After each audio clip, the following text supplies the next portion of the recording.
Waalaikumsalam warahmatullahi wabarakatuh. Perkenalkan, kami dari kelompok 10. Di sini kami ingin mempresentasikan tentang bukti-bukti pengaruh Hindu-Buddha di Indonesia. Sebelumnya, perkenalkan, nama saya Rama Sofiana dan teman saya Yuni Zuliana. Saya Fajiadanti. Saya Viola. Oke, Untuk pertama-tama, politik pemerintahan.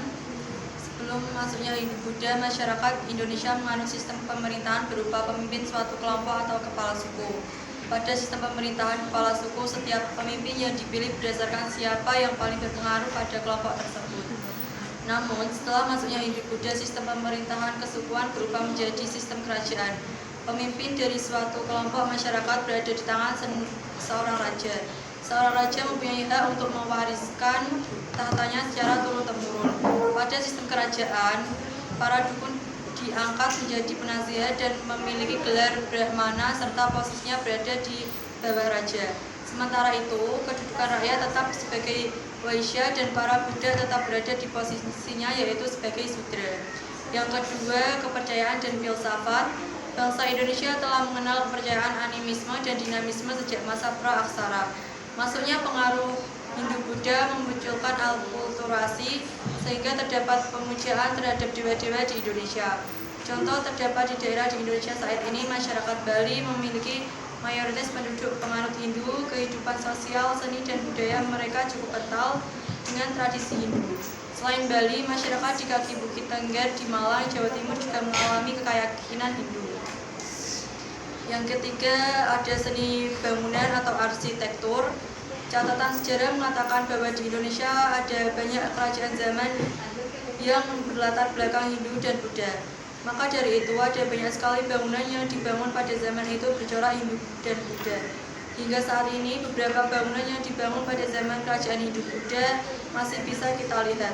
Bangunan-bangunan yang dibangun pada kerajaan Hindu Buddha biasanya berbentuk candi. Setiap bangunan candi yang memiliki corak Hindu Buddha mempunyai fungsi yang berbeda. Ada bangunan candi yang berfungsi untuk tempat ibadah, pemakaman, ada yang sebagai tempat pemandian suci. Pada dasarnya candi terbagi menjadi beberapa bagian, yaitu kaki candi, tubuh candi, dan puncak candi. Kaki candi disebut dengan Burloka yang berarti alam dunia fana. Tubuh candi disebut dengan Purwaloka yang berarti alam pembersih jiwa, dan puncak candi disebut dengan Swaroka yang berarti alam jiwa suci. Namun adanya alkulturasi budaya membuat bangunan candi disesuaikan dengan kekhasan dari budaya Indonesia.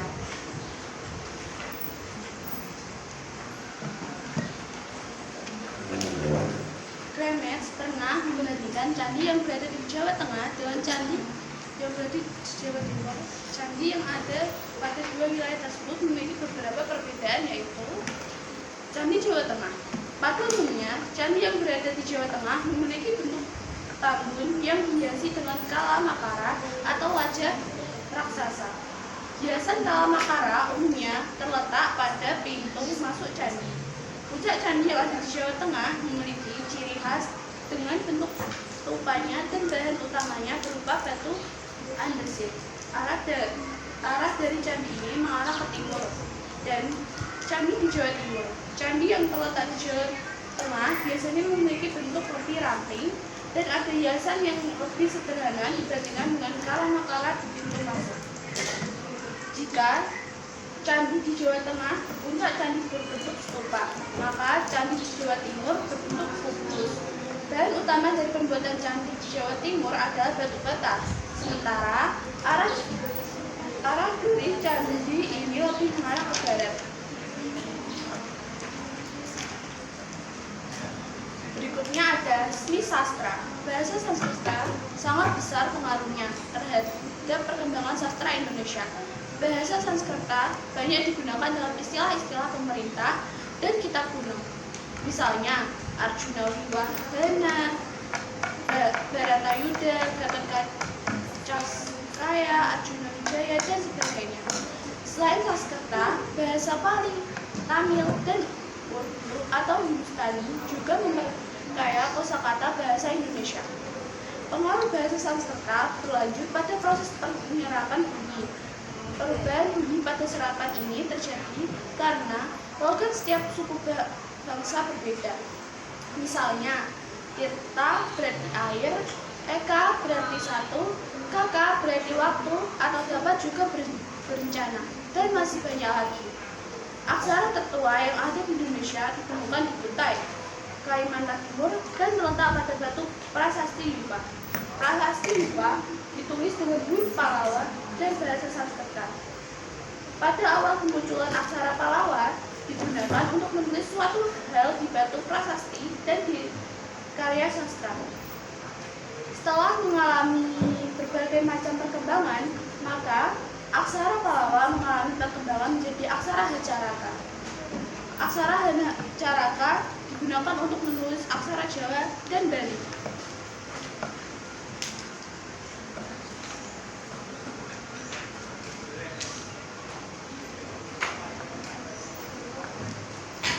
Kalender. Pada zaman prakarsa, masyarakat selalu menghitung hari menggunakan ilmu astronomi. Ilmu astronomi dipercaya dapat menentukan arah mata angin, terutama saat melakukan pelayaran.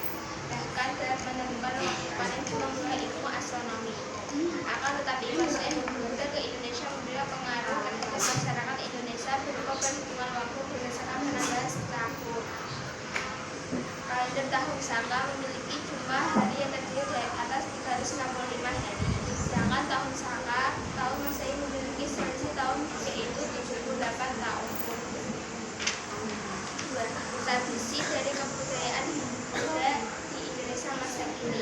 Tradisi dan kebudayaan Hindu dan Buddha masih hidup dan berpengaruh di sebagian dunia, terutama di wilayah-wilayah di mana agama-agama ini memiliki pengaruh yang kuat.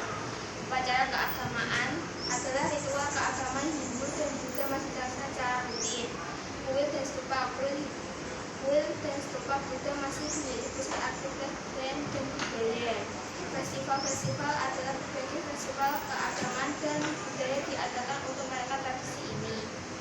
Seni dan budaya ada seni musik, seni tari, dan seni rupa. Hindu dan Buddha masih mengalami seni dan budaya lokal di banyak wilayah. Filosofi dan ajaran-ajaran dan filosofi Hindu dan Buddha terus mempengaruhi pemikiran spiritual dan filsafat di seluruh dunia. Pariwisata adalah tempat-tempat suci dan situs bersejarah terkait dengan Hindu dan Buddha sering menjadi daya tarik pariwisata yang penting. Masuknya agama dan budaya Hindu Buddha ke Indonesia membawa banyak pengaruh sampai saat ini. Pengaruh Hindu Buddha yang terlihat terutama dalam bidang kebudayaan tradisi lokal masyarakat di berbagai daerah. Ngaben adalah upacara pembakar jenazah atau kremasi umat Hindu di Bali, Indonesia. Ngaben merupakan ritual untuk mengirim jenazah pada kehidupan mendatang. Tingkaban. Upacara tingkaban adalah salah satu tradisi masyarakat Jawa.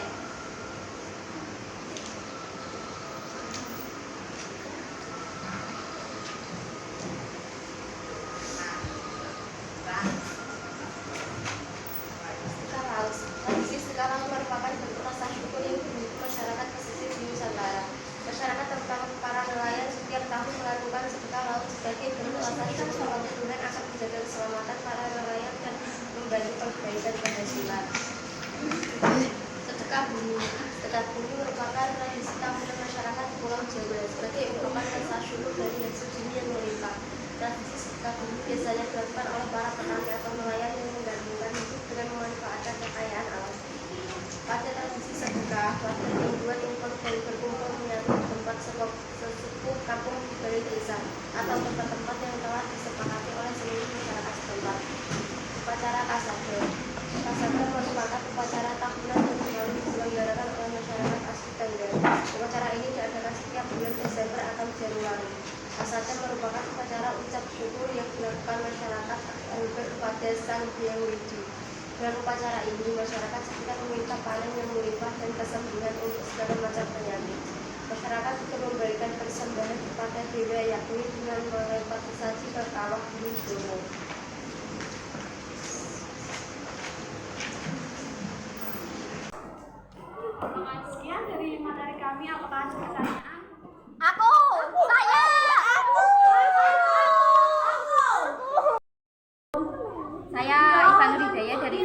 Buddha izin bertanya, bagaimana pengaruh Hindu-Buddha tercermin dalam sistem pemerintahan dan organisasi sosial di masa lampau Indonesia? Terima kasih. Ya.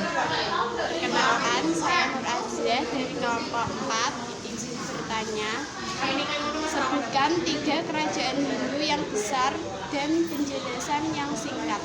Terima kasih. Kenalkan, nama saya Anastasia Tri Rahayu Lestari dari kelompok 2. Mau bertanya, apa yang menyebabkan pengaruh Hindu-Buddha mudah berkembang di Indonesia? Bagaimana pengaruh Hindu-Buddha terlihat dalam aspek kehidupan budaya? Nama saya Winda Lestari dari kelompok 7. Pertanyaan saya, bagaimana pengaruh Hindu-Buddha pada bahasa dan seni sastra? Atas pertanyaan dari Ivan Budaya kelompok 3 Izinkan kami menjawab.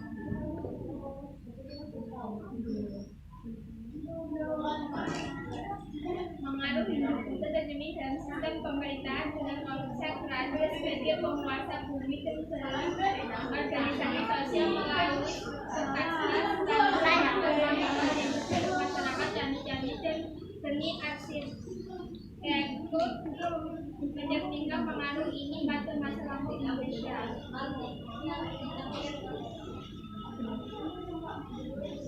Dan selanjutnya, terima kasih atas pertanyaan Pak Nur Azizah dari kelompok 4. Silakan kami menjawab.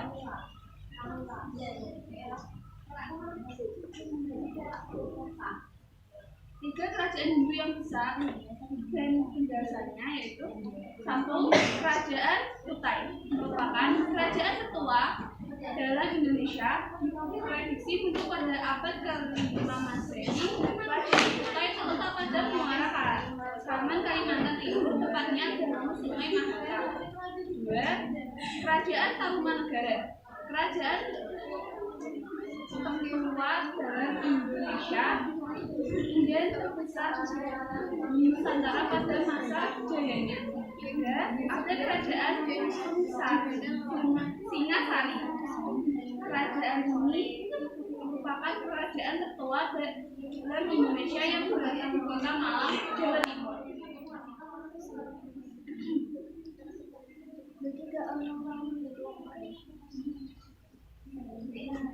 Terima kasih untuk Tasya dari kelompok 2 izin menjawab. Pengaruh Hindu-Buddha mudah berkembang di Indonesia karena adopsi yang bersifat relatif terbuka terhadap berbagai kepercayaan dan nilai-nilai baru. Interaksi perdagangan, budaya, dan perkawinan antara komunitas lokal dengan budaya serta merancang dari India dan Tiongkok memfasilitasi penyebaran agama-agama ini. Fleksibilitas dalam penyesuaian ajaran ke dalam konteks lokal juga mendukung pertumbuhan pengaruh Hindu-Buddha di Indonesia.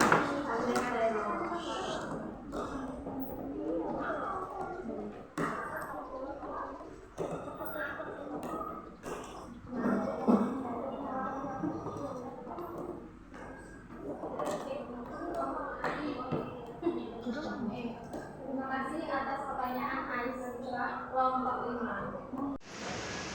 Izin menjawab Ais kelompok 5. Bagaimana pengaruh Hindu-Buddha terlihat dalam aspek kehidupan budaya? Jawabannya, pengaruh Hindu-Buddha terlihat dalam aspek kehidupan budaya Indonesia melalui seni, sastra, dan arsitektur. Contohnya adalah pembangunan candi-candi epik-epik Ramayana dan Mahabharata dalam sastra serta penggunaan aksara Pallawa dan Kawi.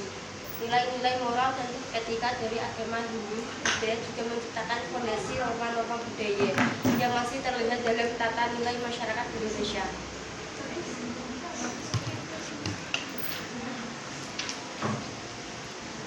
Berikutnya, terima kasih atas pertanyaan dari Winda Ayustari dari kelompok 7. Bagaimana pengaruh Hindu-Buddha pada bahasa dan seni sastra? Jawabannya, pengaruh Hindu-Buddha pada bahasa dan seni sastra terlihat dalam penggunaan aksara Pallawa dan Kawi yang digunakan untuk menulis teks-teks keagamaan dan klasik. Karya sastra epik seperti Ramayana dan Mahabharata menjadi landasan bagi pengembangan cerita dan karakter dalam sastra Indonesia. Tema-tema keagamaan, moralitas, dan filosofi dari agama Hindu-Buddha tercermin dalam karya-karya sastra, menciptakan warisan budaya yang kaya. Sekian presentasi dari kelompok kami. Terima kasih. Terima kasih. Wassalamualaikum warahmatullahi wabarakatuh. Waalaikumsalam.